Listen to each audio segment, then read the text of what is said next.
الفساتين مش جاهزين وقاعدين ناطرين بالسيارة ولسه مش شايفين شيء. تخيلوا.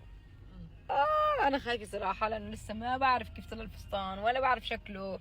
لا بعرف شكله مصايع ليه، بس انه ما بعرف كيف شكله يطلع لي. يعني انه لازم الواحد يشوف الفستان قبل بوقت. ايه بس نحن لا. نحن قبل بكم ساعة كمان.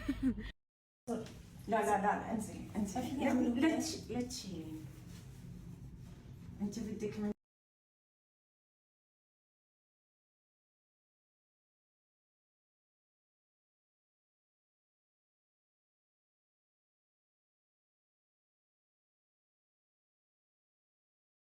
كنت مجهزة كعب، كنت مجهزة جزدان، مجهزة الميك اب اللي بدي اياه، مجهزة كل شيء على الفستان، ولكن الفستان مش ظابط.